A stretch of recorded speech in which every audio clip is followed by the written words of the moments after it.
The most common mistake that people make is when they try to do the addition method, but they don't have the equations created in a similar fashion. And I can show you what that means by if I take 2x plus 3y equals 3. I notice the problem I have is the variables are not lining up nicely.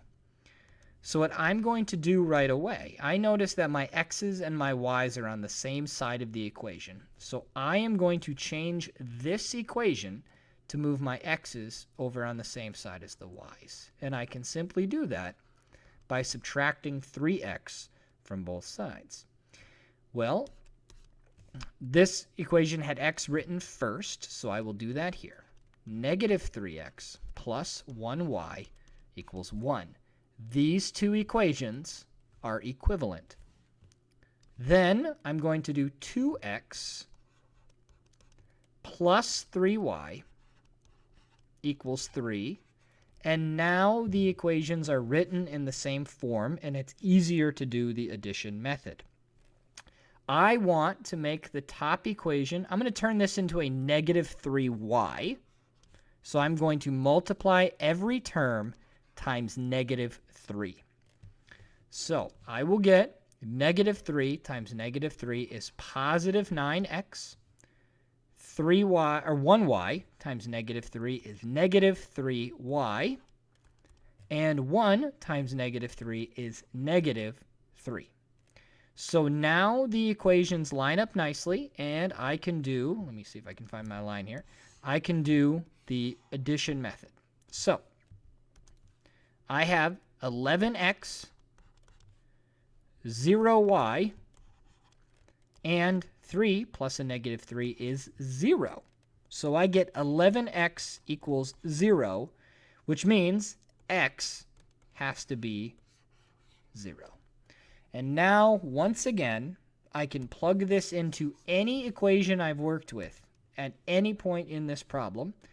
I'm going to go to this one just to showcase that this was the equation that I changed right away. I can even go back to that one to find my answer. Well, all I simply do is I solve for the value of y.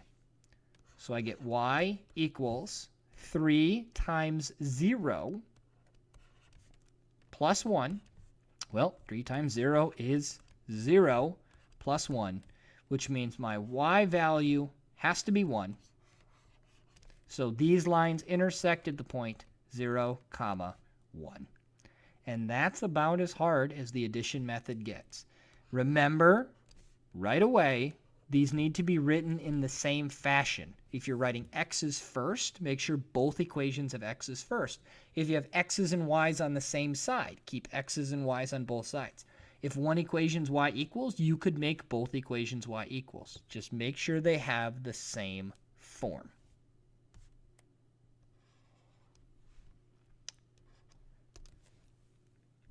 For the extra practice on this section, I want to cover 2 examples. But before we get to those 2 examples, I just want to rehash what are the 4 ways that we can currently find the intersection of a system of equations. Well, the first way that we learned, which was very slow, is you can use guess and check. And usually when you're doing guess and check, you're doing it with tables. I would consider these 2 strategies to be the same. Now, guess and check works, but as you remember from some of the sample problems we did at the beginning of this section, or actually before even section 3, it took a long time. So we wanted to learn some faster strategies. Well, the first strategy we learned is that you can graph both lines and find where the 2 lines intersect. That strategy was really good as long as the answers were whole numbers and there were no decimals involved in the problem. If you got decimals involved in the problem, the substitution method was very helpful. If the equations were written in the form y equals mx plus b, you could set both equations equal to y, set them equal to each other, and the substitution method was actually very helpful for those.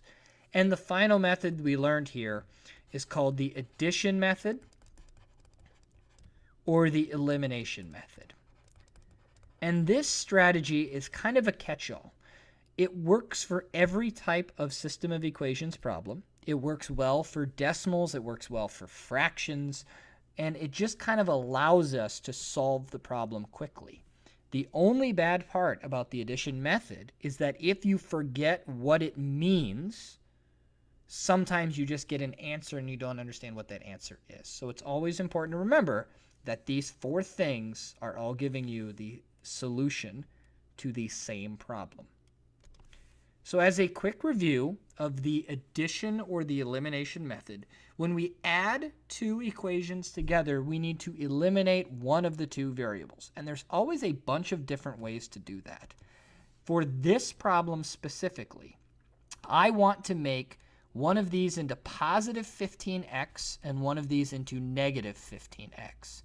You also could change these into positive 6y and negative 6y. Both of those would be just fine. I personally am going to do the x method, but there is no real strategy about why I'm picking that. It's just the one that I saw first. So I'm going to make this a positive 15x by multiplying every term by 3. I get positive 15x plus 6y equals 18. The bottom equation, I'm going to, because I need this to be a negative 15x, I'm going to multiply every term times negative 5. And I get negative 15x minus 15y. And that equals 0 at the end of the process. And now because I have lined up my equation correctly, I can simply add these 2 equations together right now. 15x plus a negative 15x is 0x. The x's have been removed, therefore we know we're on the right track. 6y plus a negative 15y is negative 9y. And 18 plus 0 is simply 18. I then have the equation negative 9y equals 18. And I can solve for y by dividing both sides by 9 and getting y equals negative 2. Now, you've probably heard me say this a whole bunch during this section, but you can plug y into any of the equations we've worked with in this problem at any point. Personally, I'm just going to plug it into this equation down here, and I'm doing that because I like when I see zeros. It's usually an indicator that the numbers are going to stay relatively small. So I'm going to do 3x plus 3 times y, which is 3 times negative 2, and that's all going to equal 0 when I'm done. 3 times negative 2 is negative 6. And now I'm just going to solve this equation like we've done 100 times by this point, and I'm sure that you're not sick of it even a tiny bit because it's your favorite thing to do in the entire world. It's mine too, so you're not alone. I really, really love solving equations. So what I have is these 2 lines intersect at the point 2, comma, negative